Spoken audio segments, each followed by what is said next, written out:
Hello, everyone. This is the Eddie Network Podcast, and I'm your host, Ed Breniger. It was almost 10 years ago when Richard Martin and Kenneth Mikkelsen reached out to me and said they would like to interview me for a book they were writing. And the book they were writing is called The Neo-Generalist. And it's quite an interesting book because it's delving into a world that was, in many respects, unexplored. Because we've lived in a world which is highly specialized to the point where people are not even cross-trained to do jobs within businesses. And I've had clients where that was one of the problems that they face is that people were not cross-trained. They didn't have a broad understanding, a broad knowledge, a broad capacity to do many things. And this is what Kenneth and Richard were doing, is elevating that sense of the need for people to be neo-generalist, and that there's some of us who are very much like that. So I invited both of them on. Richard came on much later, maybe a year later, but Kenneth came on and we had a great conversation, and I'm going to share that with you now. This comes from the early stages of the Eddie Network podcast back in 2023, and I think you'll find this conversation that I have with Kenneth Mikkelsen very fascinating and enjoyable. And I thank you for watching and being here with me today. Bye-bye.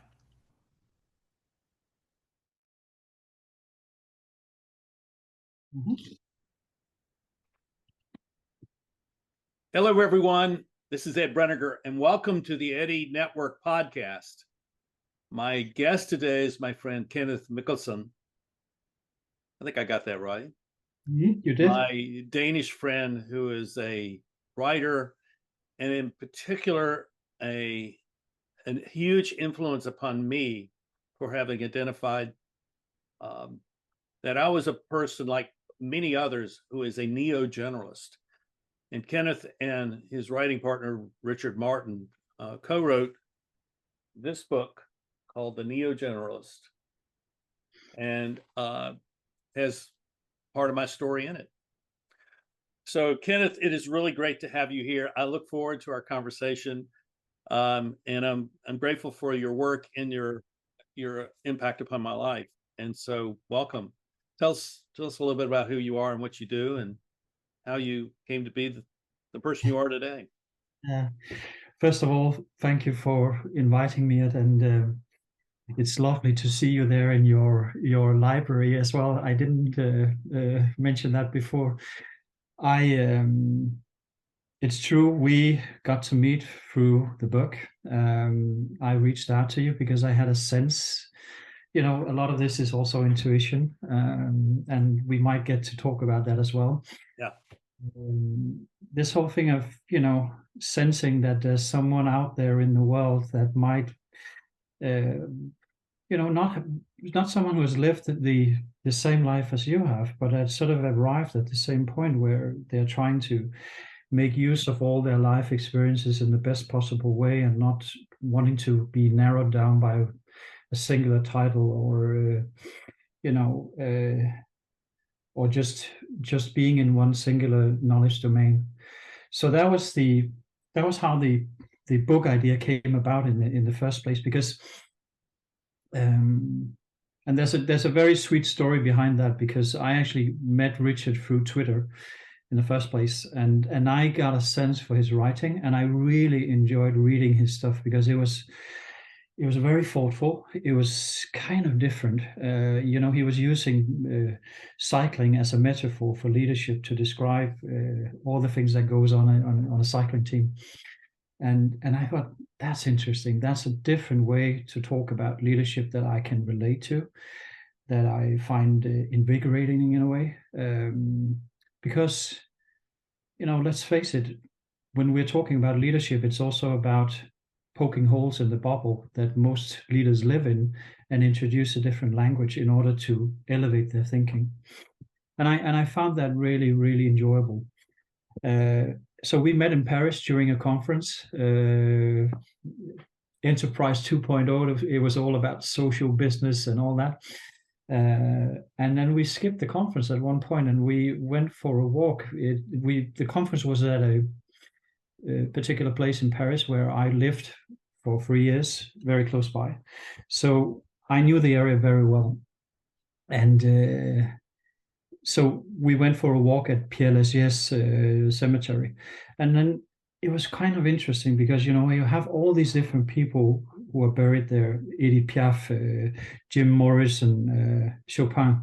And then, we got to talk about all these people under the ground, so to speak. And then that sort of stirred a conversation about, what are you interested in life?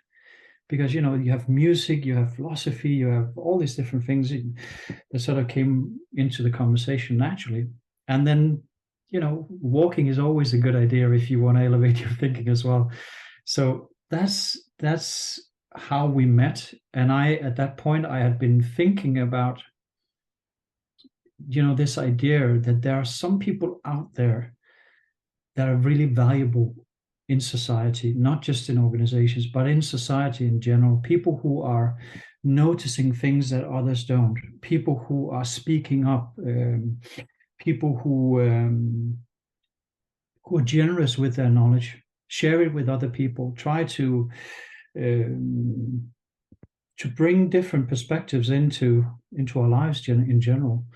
And I could see that these sort of, there were all sorts of ideas. And I had this feeling that it was probably, the first initial thought was that I researched this for nearly 4 years, and I called it knowledge brokers.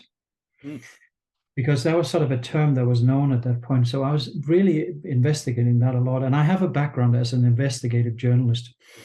So I was picking all sorts of stuff from the internet and reading books and trying to get my head around this. And then I said that to Richard while we were walking, I really want to write a book about these people. What do you think? And then we got to talk about that. And then I called him up when we got home after that conference. And I said, do you want to write the book with me? And then I went to see him in Whitstable in Kent in the UK. And I live in Copenhagen, Denmark. And we had a couple of days together. And I think in 1.5 days, on the back of the research I had already done, I sort of sent him some rough sketches around what I thought could be interesting to write about. And then, in the span of 2 days, we carved out the whole book. And I have collected people that I thought would be interesting to bring into the book at that point. And then, from there, it really sort of, it was a very natural process because the second day, I remember we had already had the chapter titles up on the wall, and they lasted throughout the whole book, which is quite, unique. And we wanted it to be not a traditional business book. We wanted to write it in a poetic way. We wanted to bring in different perspectives. We wanted to interview a lot of people to hear their opinions and, learn from their lives. And it became a very central point in our book that we wanted. So there's the middle chapter is called Shoring Fragments, and it's a T.S. Eliot term that he used. And the Shoring Fragments was the middle of the book, or that is the middle chapter of the book. But at the same time, it was all these different people's stories that we brought together to elevate different ideas about how these people became who they were, or who they are, but at the same time also to illustrate how did they arrive at that point in life. And yes, and then of course the central idea in that was that we, especially in the Western world, have this notion that you are either a specialist or a generalist. And we really didn't believe in that dichotomy because, what does that reduce our human capability to? That you have to be either one thing or the other. And we thought of it as a continuum or an infinite loop, where you throughout life can move on this continuum where you have specialism on one end and generalism on the other. And, we all do that. We all do that in life. It's human nature. And yet through specialization, through education, through the way we operate in organizations, we're often being pushed in one category or the other. Because it's easier to handle. It's the other thing, when you recognize that people are capable of doing both, it's harder to fit people in. And that was one of the ideas that sort of emerged, or one of the things we started to realize when we interviewed you guys, that it's hard to fit in when you don't want to be narrowed down to being either or. Yes. And yes. And so you make this point in there of generalism moving towards specialization, and that rather than the other way around. And I thought that was a really very insightful way of looking at it, that there is present within all of us this sense of the general understanding of the world, our embrace of the whole world, and we see everything. And then at some point we have to narrow down and focus on a few things in order to do work or generate income, whatever it may be. Say something about how you came to see that. When you start wondering about stuff, it's always because you have a lived experience yourself. Mm-hmm. Obviously, there was something that was sort of nagging me. I couldn't really put words to it at that point. It was almost like a feeling of being misplaced, or not being recognized, or that I had to dumb down, basically, who I was as a human being. And in the book we used this this term of the chimera, the mythological animal with a lion's head and a goat's tail and a snake, or a goat's body and a snake as a tail. And I felt that if I had to get into an organization who had to do work, some people would want me to present myself as a snake. Other people would want me to present the lion's head. But what I shouldn't do was definitely to show the whole animal, because that would confuse people. So I think, with coming back to your question there, it's often in the eye of the receiver that there is a need for putting a label on people, because it makes it easier for us to get a grasp of who you are. So I'm a journalist, or I'm a CEO, or then we can narrow down the scope and say, oh, so I get it. So there's a sort of a natural negotiation for meaning when we meet people, for instance, the first time, especially if you go to a conference or something like that. If you can present yourself in a simple way, in a way that can be easily perceived, you can easily get to talk about other things, right? And I think it doesn't really do us any justice as human beings, because we all have many different events from our lives that shape us, and that psychologically forms how we approach the world and how we perceive things. And when we are being asked to narrow down who we are, we're also excluding a lot of the good stuff. And I see that in organizations where things are organized in silos, but also in the example I often use is the simplistic way of approaching some of the big challenges we face in the world today. So all of them are entangled and systemic. And yet we work on the UN Sustainable Development Goals, for instance. We break them down into specific areas. But the problem there is that it's all entangled. So you can, as a company, choose to say, well, we're working on these 3 goals. Yeah, but what about all the others? Do your effort in one area have implications in other areas that you might not be aware of? Or that we are asking specialists to come up with solutions for poverty, for instance, or for reducing poverty or education or whatever, but they don't speak together. And we need people to speak together in order to come up and engage in that negotiation for meaning.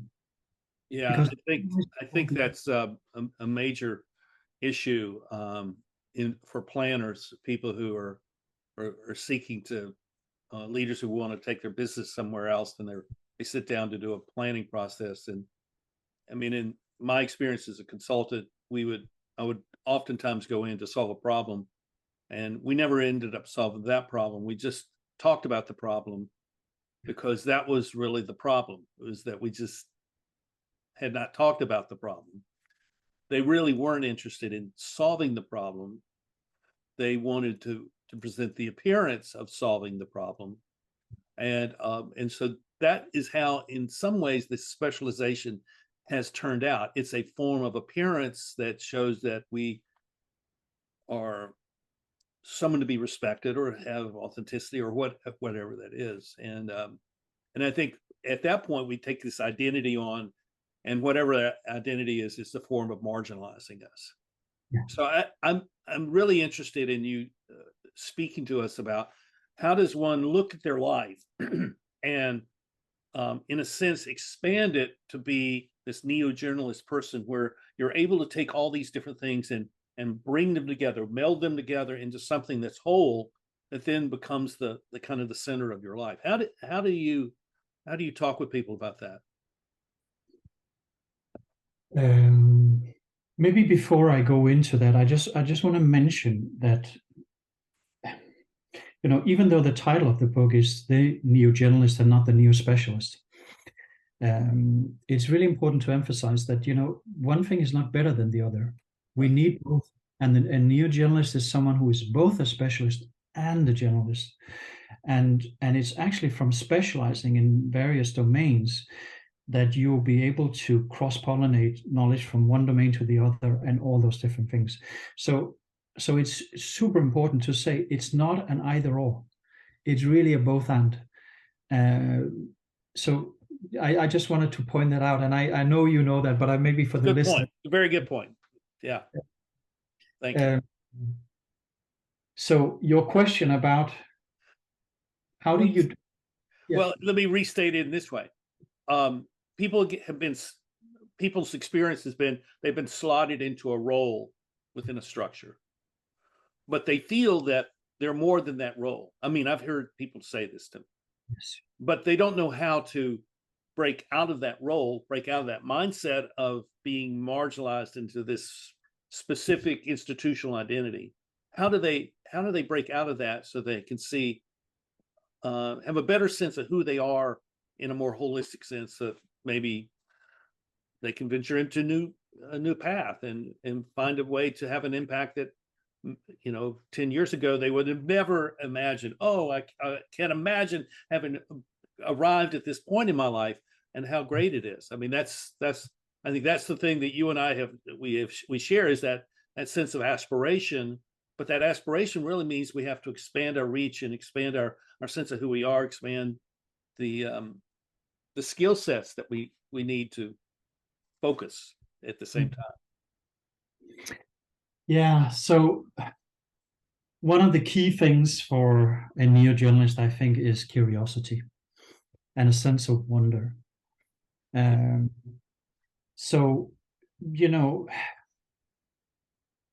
psychologically speaking, of course, it's easier to be curious if you had a sort of a secure base coming from as a child, because it allows you to sort of go out in the world and come back and, you know, bring back the harvest and say, oh, did you know I just experienced that? And then you're being encouraged to even do more of that. So I think you know, there are some psychological elements to this, of course. But I think curiosity, in the sense that I am a very, very big fan of the German writer Rainer Maria Rilke, who wrote, "I live my life in widening circles." And if you think about that, it's really how we all live. So, you know, you can imagine life being a house And in order to become a master of that house, there's several rooms you have to visit. And each door is sort of opened through an event in your life. So it opens the door, you enter the room, you don't really know what's there. You're sort of trying to navigate the room and find out the textures and the contours of the room. And you know, what we meet in that house are always existential themes like death, friendship, love, truth. We have to be able to navigate in that house and to become a master of that house. And that's how life is. It's about becoming a master of your own house. And it requires for you to have some sort of curiosity to open more doors, to discover the full house, to really understand what it means to be human. And I'm, you know, for that reason, I'm an existentialist, even though I hate putting labels on. But it's what I keep coming back to is to investigate what makes us human. And then my interest in leadership comes after that. I'm first and foremost, I'm interested in what makes us human. And then secondly, why are you a leader based on all those human qualities and characteristics? So how do you define leadership? How do you characterize it? What's that look like to you?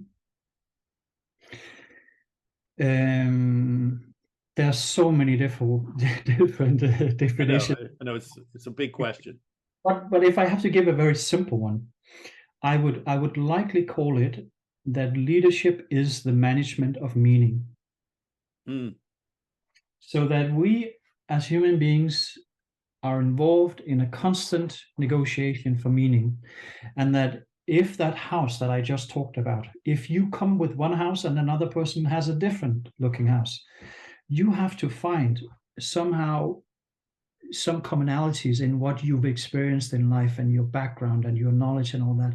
And we engage in those conversations and meaning negotiations constantly. And as a leader, if you have a 20 subordinates or people that you work with, you know, you need to be able to negotiate that meaning as a team. Sometimes you have to go to someone individually. Sometimes you need to do it in all of you together. But it's getting a feeling for a lay of the land so that we know what needs to be done here. It's the recognition of different skill sets and characteristics as a human and saying, you know, what are you capable of doing? Might you try this because I think that you will be great at this. And so it's also that gentle hand in the back where you say, you know, I think you can do this. I got your back. So that connection, that encounter with people is a major part of that. And it's seeing the future or seeing what's coming, applying a sense of meaning to that, applying meaning to that person. All those things kind of come. I kind of see this as a way Neo-Generalists actually function. You know, it's a collection of things they're taking off the shelf and they're going to make this. It's like creating a beautiful salad. You know, it's got all these different things in it, but it's something whole, and it's recognized as salad. It's not recognized as tomatoes and carrots and peas and lettuce and dressing. It's recognized as a salad, and that in a sense is what leadership is. Yeah. And yes, I agree, and somewhat it touches upon our view of human nature.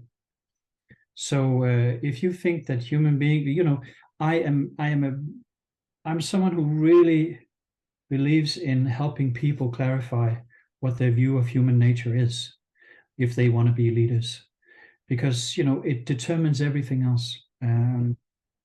And let's say, for instance, you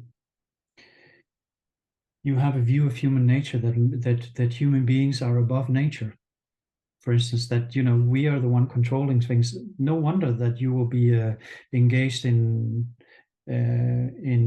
exploiting the Earth resources without taking into account that you're actually just a visitor here. Yeah. And at the same time, I think if you think you're done in life, you're done. We are human. We are always in the process of becoming. And we change throughout life. Mhm. So this whole thing of that life is not static. And that's also what we try to illustrate in our book, that it was this infinite loop, that you're in constant movement Yeah. across the infinite loop. And what I've realized in recent years is that how significant events are in pushing us in various directions. That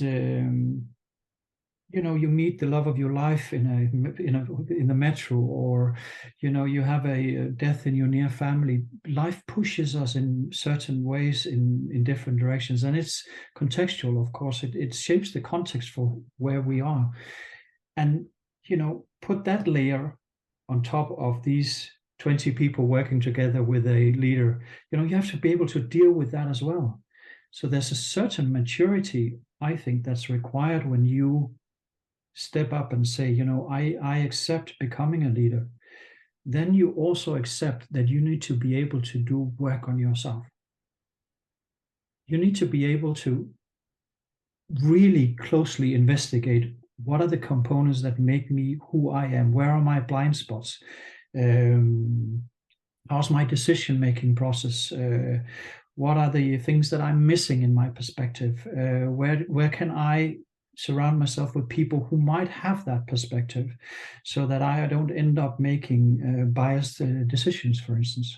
Yeah. So really about having that, as you say, holistic view on what it means to be human. And it seems like this is a description of life as one of constant transition. I'm not using the word change, but transition.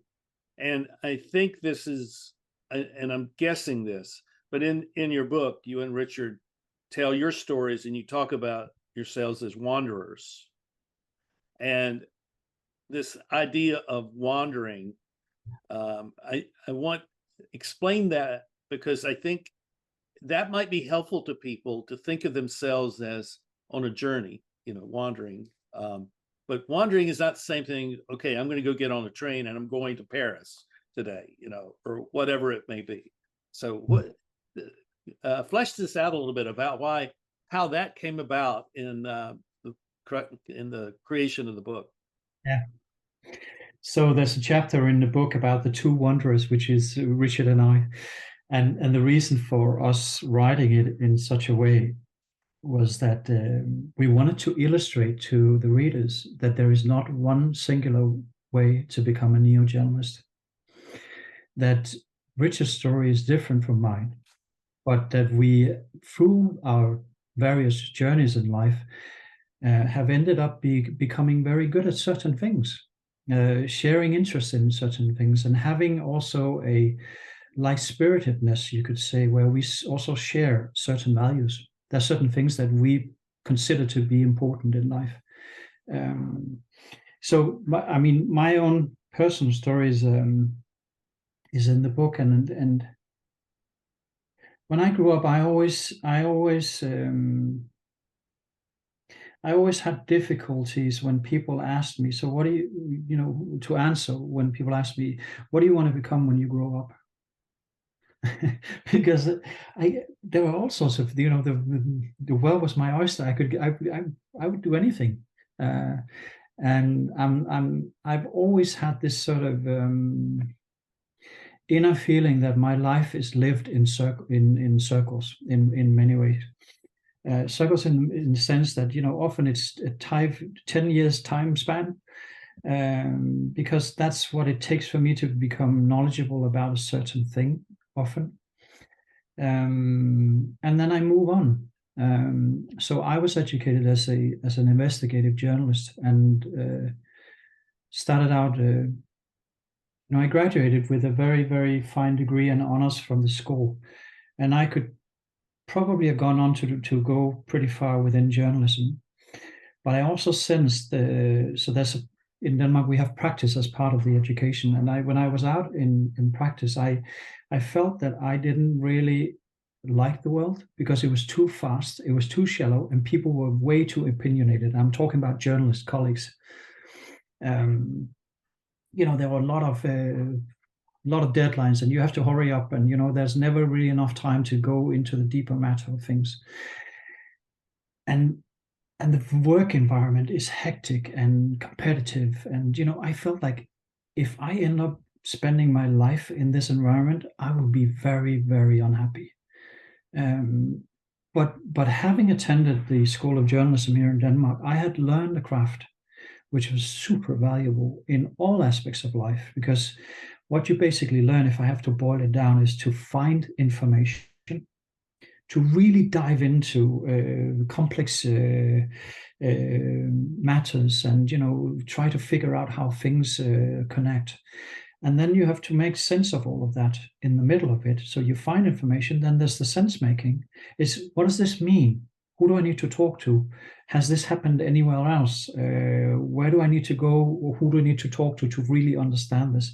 And then you had to share the knowledge, either by writing, or it could be a radio or podcast or whatever. And there you had to make it understandable to people, relatable and all that. And that's really a craft. It's a very valuable craft that at the point I didn't see it as a craft, but I really, really, later on in my life, I really appreciated that I learned how to do that. So let me ask you this, and I think this is an important understanding of what it means to be a neo-generalist for those who are watching. You took the skill set that that developed for you as an investigative journalist, and you left that world and you went into other things, but you took those skills with you. So these were transferable skills, and I think that's a key understanding about not neo-generalists, but people in general, that we develop these skills that can be applied in a wide variety of ways. So how does those skills of the investigative journalist now factor into what you do? Well, if I had to, in all honesty, I think I've always been very values driven in my life. So there's certain things that I really want to stand up for, and it's not meant in a way that,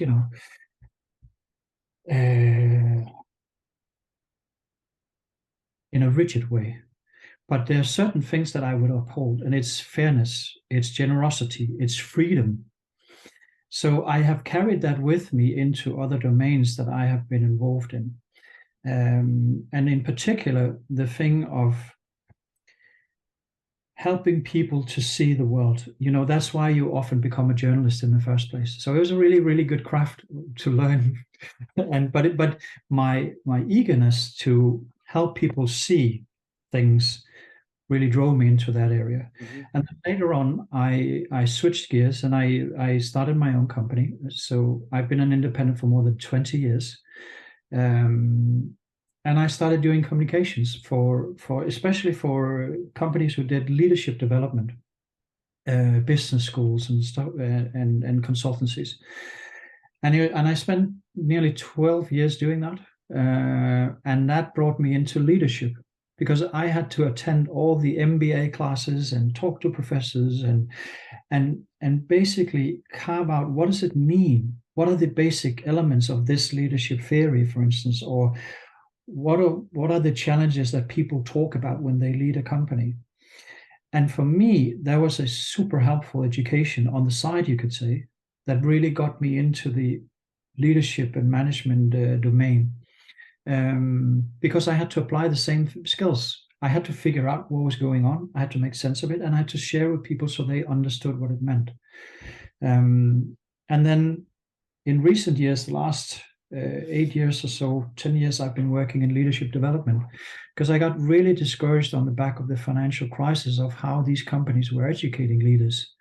And then, in a moment of self-grandiose thinking, I thought I can do this better. But it was also hard, because when you shift from one domain to the other, you might not have the network needed to get work. You might not be, in some cases, employed by a company because they can't see what you can bring to the table if you come from a different field. Mm-hmm. There's something here about being recognized as a human being and not just as someone who is only associated with one area, for instance. Does that make sense? It does make sense, and I think it means that we are far more capable to do things than we have been led to believe, or how how we have been educated to understand ourselves.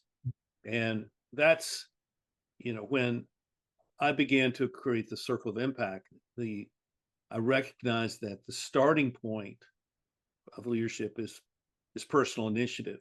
And for personal initiative to begin, you have to have some kind of value system in place. You have to be able to see things. You have to be able to have a desire to change things, or to want things to be different.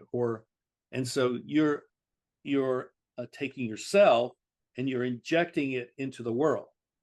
And instead of standing apart and looking at it and critiquing it and making pronouncements, we walk into the world and we become a part of it. And I think that encourages kind of the specialization of being a neo-generalist to occur. I mean, the specialization becomes something that follows from our sense of meaning and our sense of values and a sense of purpose for impact. I want to change this. I want to impact these people because I care about these people.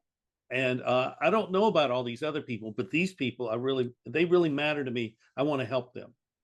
And so I think that's the sort of thing you're saying. I know we agree about a lot of this stuff. So it's not like this is not pro and con at all. It's really a coming together of two people who kind of believe the same thing, but have had very different lives and have experienced very different lives. So let's take it to a contemporary situation we're now. We are in my estimation here, I turned 70 this June, in the greatest period of crisis in my lifetime. It's greater than Vietnam. It's greater than Watergate. It's greater than the two Iraqi wars. It's greater than Afghanistan. It's a kind of a collapse, I use that word intentionally, of all the institutional structures and their credibility and their authenticity. And so to me, that means that the future is going to be very different than what the present is. So let's talk about what you see the future being, both, and I see it as hard but ultimately hopeful. But how do you see the future, and really what do you think we should as individuals be doing to lead, or prepare to be leaders, or prepare to make a difference in the future?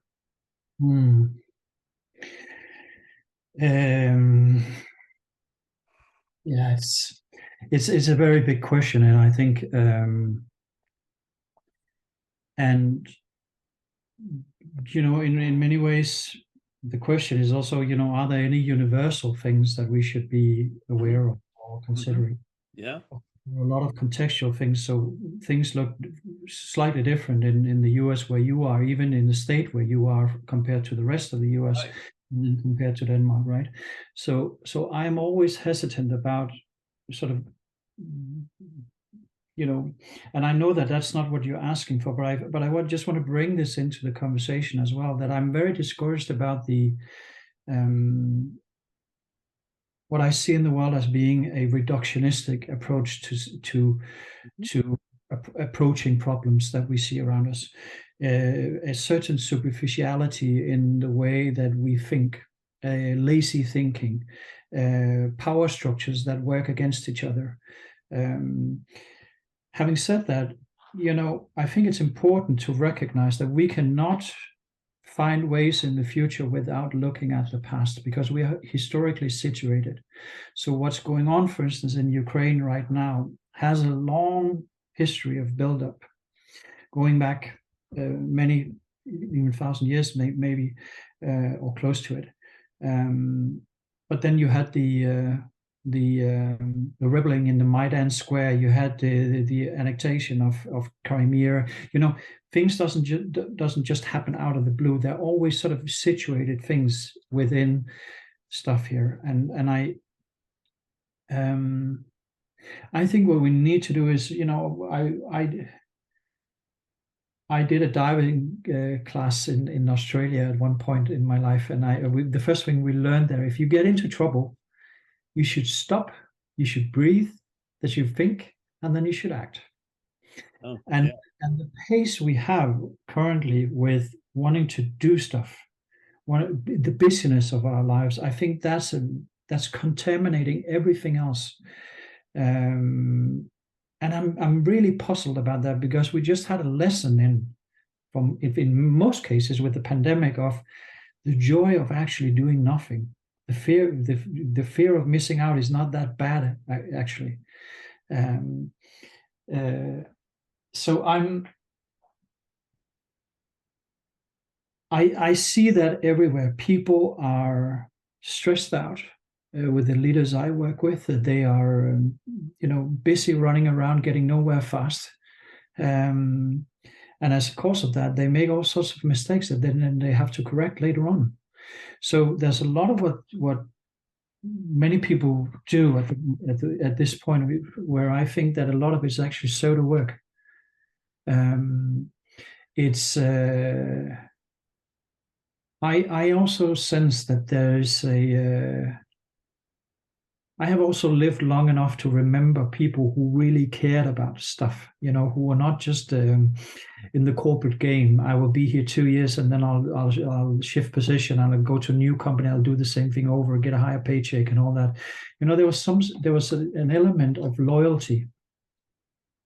In some cases, it was also quite bad because then you had, you know, rigid thinking coming into the whole thing. But there's something about that we keep our positions open. So, you know, I know you're a big fan of Sigmund Bauman, the sociologist. And, you know, he talks about liquid modernity, this whole thing of we're shifting our positions constantly. If I don't like the person I'm with, I'll just get a divorce. If I don't like the job I have, then I'll just change it. You know, we never really keep things. We're always in a constant pursuit. But what are we pursuing? What is it really that we're longing for? And where do we belong in such a world where everything is up for grabs? And I sense that that's sort of almost like a collective stress that's circling around in society right now, that we're searching for something, some sort of meaning. And then in the corporate world, they have discovered that they should call it purpose. And you know, I've investigated that for 10 years. I've written about it extensively. And there's a lot of bullshit around purpose, to be honest. And again, it's the reductionistic approach to it. It's the simplified version. It's like, oh yeah, if you can just get that, then you can get people to work harder so we can make more money. And that's not the real purpose of a purpose. Right. I'm very, very concerned about how the business world grabs these terms, and then I would almost say that they prostitute them in the service of doing the same thing they've always done, namely only being focused on shareholder returns. Those are strong statements, and I think there are a lot of people who share those. And you know, the challenge is to figure out, so how do we create a conversation about that, where we can actually talk about that and begin to break down some of the hard shell obstinance that comes with that, you know, that we're just going to stay the same, because any accommodation actually weakens us. You know, when accommodation is a way we actually work with one another, but it needs to be based upon respect, and out of that respect comes the kinds of trust that is needed for collaboration and accommodation and being able to solve these kinds of problems. I think those are the sort of things that I mean, we've talked about this before, and so these are not new to you and me, but it is new to a lot of people, and so I mean, you know, the fact that they're now saying things to me gives me encouragement that, okay, maybe we have turned a corner, or maybe using your house metaphor, maybe there's a door in the room I'm in that is now cracked open, and I can look through and see, oh, there's something in there that I want. So I open the door, I say, I'm going to go embrace that. I walk through the door and I shut the door behind me. So that thing from the past is there, and I'm into something new. Yeah. I think that's it's a way of approaching it. but you know, when you talk about how do we get to, you know, sometimes it's hard to say, how do we get people to see what I see? Why can't they see what I see? And you know, I think I've learned that the hard way, that you can't really change someone's mindset unless they have experiences with the actual thing in front of them. Yeah. And that's why I'm also a very big believer in practice first, before theories, and practical wisdom. So take an example, and you know, this might be a good example. In Ukraine, I strongly have a sense that the reason why they're resisting so well, and the reason why they're so capable of learning about using new weapon systems and all that, is because they are a society of farmers. Mhm. They have practical wisdom. They Right. don't have necessarily the academic wisdom, all of them at least, but it's a country of many farmers, and they have the wisdom of the hands, right? They have practical experience of dealing with motorized vehicles with guns, and you know, they work it out. Yeah. With that comes a certain ingenuity that would be harder to, you know, if it was in Denmark, we're basically a country of administrators here, you know, intellectuals.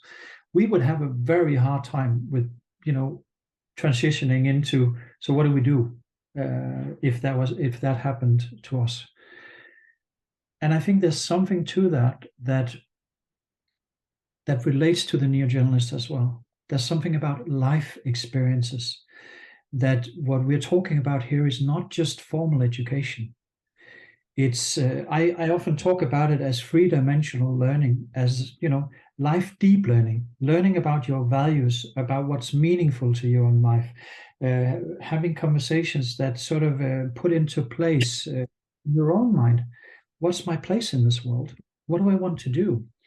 But then there's also life-wide learning from elders, learning from being a scout in your youth, playing football, engaging in all sorts of social activities outside formal education. And then you have lifelong learning. So lifelong learning is sort of a given, right? We learn throughout life.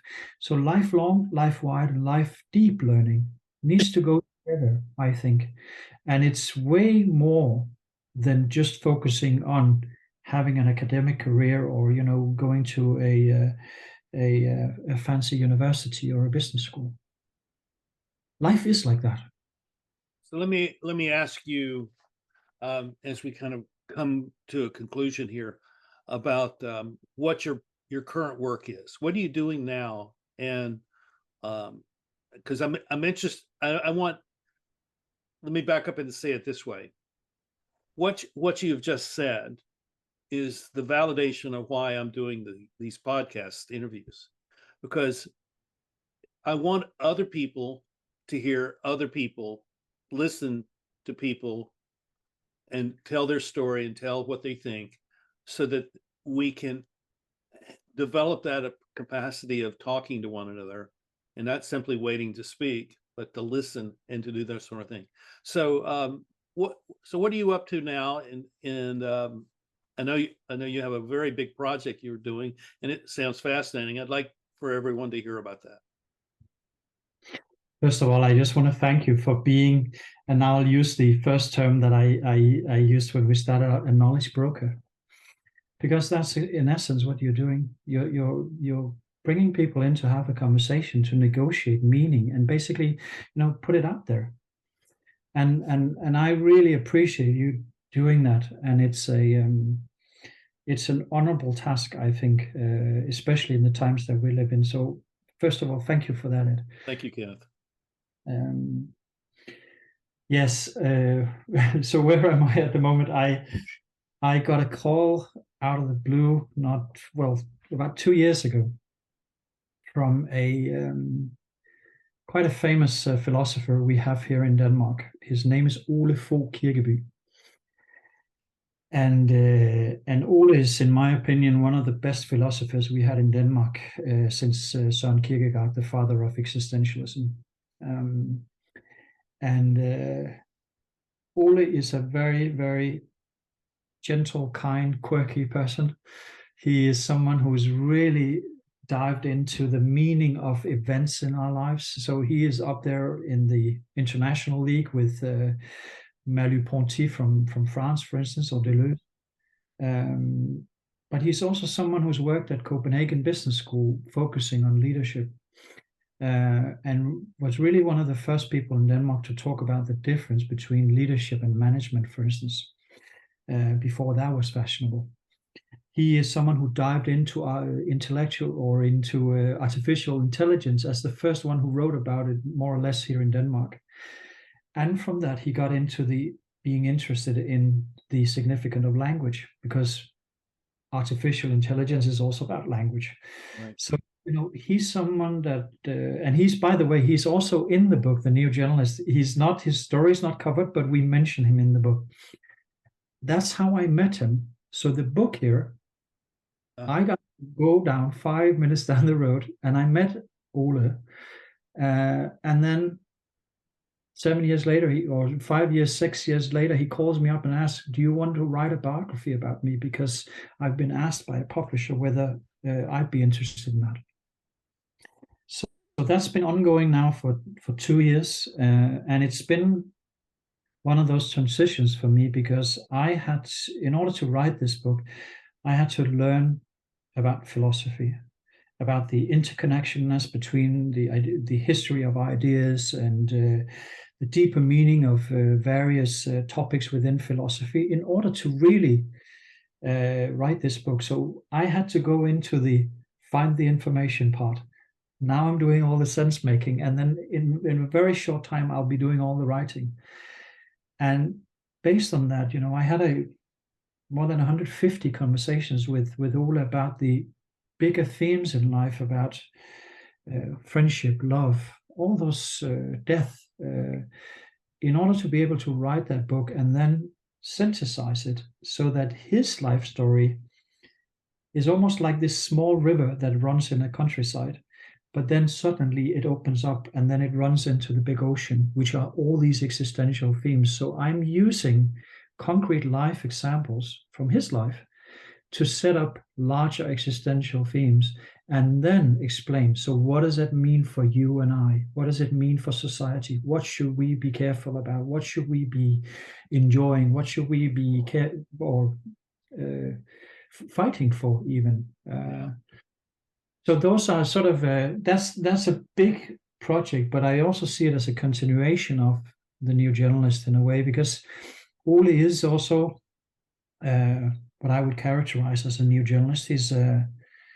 But he has this sort of overarching language in terms of philosophy that I've also find very enjoyable to dive into, because then I'm not tied to one specific knowledge domain, because the language of philosophy spreads across all those different domains. Right. It's almost for me been like coming home, like, yeah, man, there's something in here. There's something super interesting that I need to learn about. There's something I need to pay attention to, because it can widen my understanding of the world, and also elevate the conversations I engage in. Hopefully, also make me less afraid of dying one day, or becoming better at being in a relationship, or being a better friend. And yeah, so that's the project. Kenneth, it strikes me that you're thoroughly Danish, and you are in many respects the embodiment of Soren Kierkegaard. It's almost it's almost as if I'm listening to Kierkegaard. Is that same sense of quiet, thoughtful approach to life. You know, Kierkegaard had an effect upon me when I was in college 50 years ago. So, and you know, that little section of either or just resonated with me, but way back then, as if, okay, there are all these options. There are these. There's openness. There's either this or there's that, and I think you're providing that kind of picture to us through the neo-generalist idea, but also through these, probably the work that you're doing with this Danish philosopher. So just thank you for the work you're doing and the value it will bring to the world. Thank you, Ed. I resist being compared to Kierkegaard. Let me just say that. As you should, but it doesn't mean that we can't say, oh, well, he is following in Kierkegaard's steps of being a thoughtful citizen of Denmark, but also of the world. So that's really what I'm saying. So Ed, can I just finally here before we end, can I ask you a question? Sure. Because I'm really curious to know also how the neo-generalist idea has impacted your life and how what you're thinking about it and how maybe it's sort of brought a different perspective into your life. Well, the first thing it did was affirm who I already was. When I learned that of this idea, it affirmed who I was. And when I was in college, I remember my first semester freshman year, I was in a history class, a U.S. history class. I was in a religion class. I forget the other classes I was in, but I was thinking, God, this is all so narrow. How can I spend 4 years in this little narrow scope of learning? I couldn't do that, and so I ended up, and I wasn't a very good student those first 2 years. I ended up as an American Studies major because I could decide what I wanted to study, and so this kind of expansive sense of who I was present then, and it's that need of curiosity. And when I hear something, I'd hear something and I would say, oh, what is that?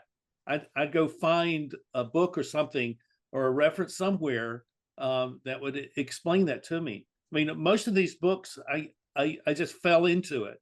I heard something, so I'll go on Amazon. I'd say, oh, I mentioned to you before we went on about Hartmut Rosa, a German philosopher who's written about resonance and acceleration and I forget there's another term, and I saw him as listed as possible other people to read on Amazon. I said, wow, that looks really interesting. So I bought 3 of his books right then and there, without even checking Wiki or anything else.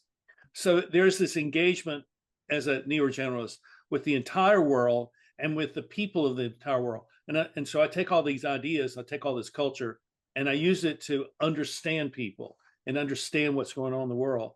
And so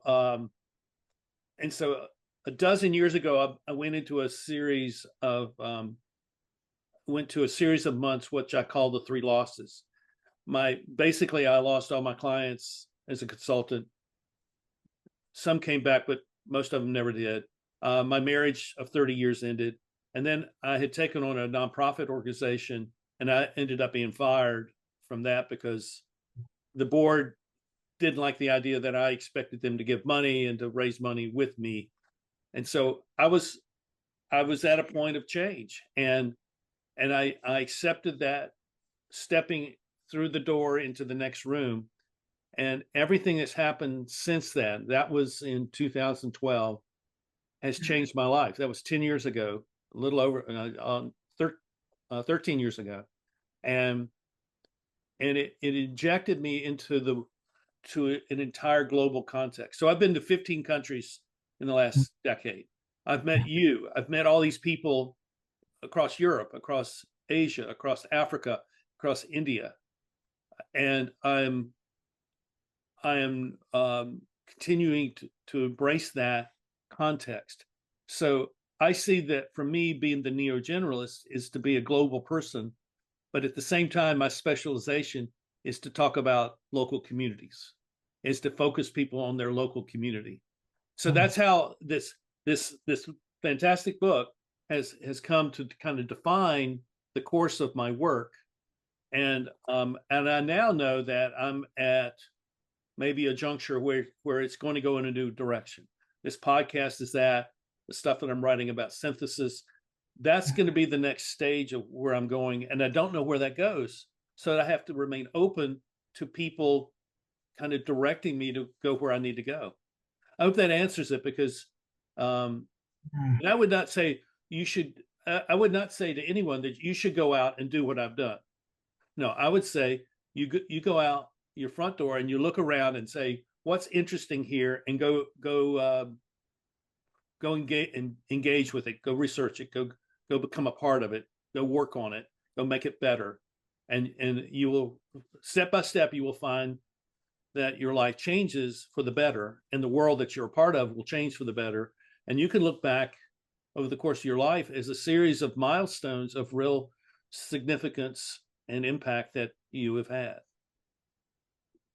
Yeah, it's a of course I know your story, but it's I think this is very central what you're saying, this whole thing of recognizing that we are human beings, and that we have certain things that we can do and engage in throughout life, and that we need to be careful about, or at least be curious about what that is. Yeah. I mean, I'm as one of the things that I'm writing about this book with the Danish philosopher is the whole idea of trying to elevate the idea of the ancient Greek term of eudaimonia, which means a flourishing life. Some people say that it's happiness, but it's not. Right. So this whole thing of what is a flourishing life, with what life gives you, what the context provides you, and I think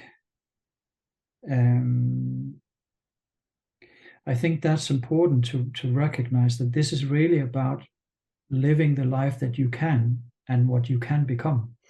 So that curiosity about that, right? There's this whole thing of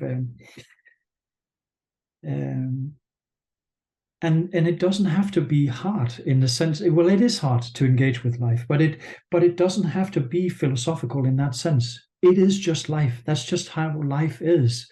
And I'm even despite that we go through hardship in life, one of my favorite writers he's the French Algerian French writer Albert Camus. Mm-hmm. Camus was very instrumental in talking about the atrocities that we committed during, especially Second World War, but also the war France committed in Algeria. So he talked about human values. Who do we want to be? Who do we want to become? Right. Where do we go? So he had this very famous talk that he did in New York in 1946, just when, at the same time, when Eleanor Roosevelt was working on putting together the Declaration of Human Rights. Because never again was the idea, will we commit these atrocities again? So we need to uphold certain values in life in order for this not to happen again. And, I always come back to one thing Camus wrote about hardship in life. He said, in the midst of winter, I discovered that within me lay an invincible summer. I like that. It is my favorite quote because that's the whole thing of, yes, it can be hard where we are right now in the world, all sorts of, I think we all sense a there's a sense of urgency, right? If not for all the geopolitical issues that we're being presented with, but also with the climate crisis, for instance, the biodiversity crisis. So where to start? I'm way more a favor of starting like you, and then I'm coming back to your point in the local communities. Do something. Go out and act. Yeah. There's enough talk and there's enough blah blah in the world.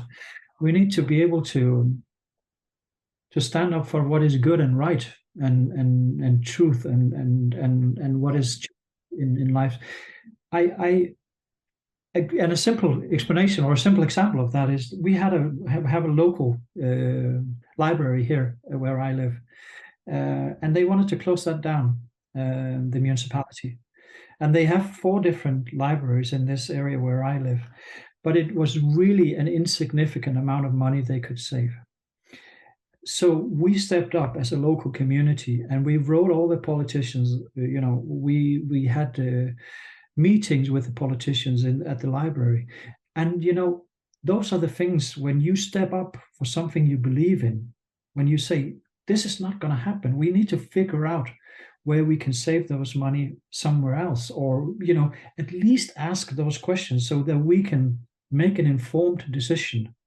So it doesn't just become about politics or interest or power or whatever it might be.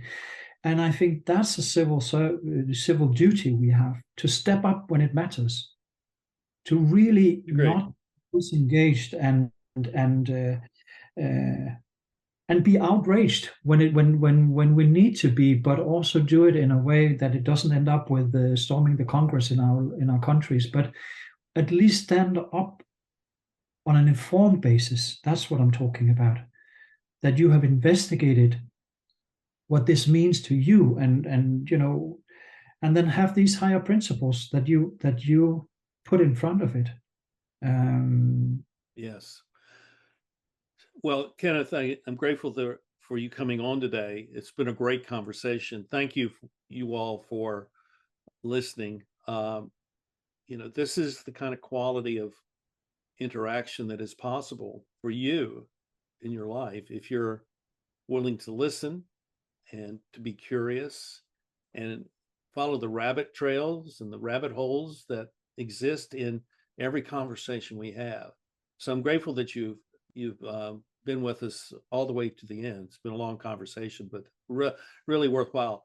So this is what I want to say. Please subscribe, hit the like button, but more than anything, comment, ask a question, engage with us so that we can be a part and you can be a part of this network of people talking and thinking about the world we're living in. And maybe you have a story to tell us and we can be encouraged by your story, or maybe you have something else to say that is worthwhile, and someone else who's reading your comment will say, oh, well, that really makes sense. This is not just a two-way conversation. This is as many people as possible participating in how we talk with one another. And this is the way the future, I think, will be established. So thank you for being here. Thank you, Kenneth, for coming on. And we will see you again real soon. Bye-bye.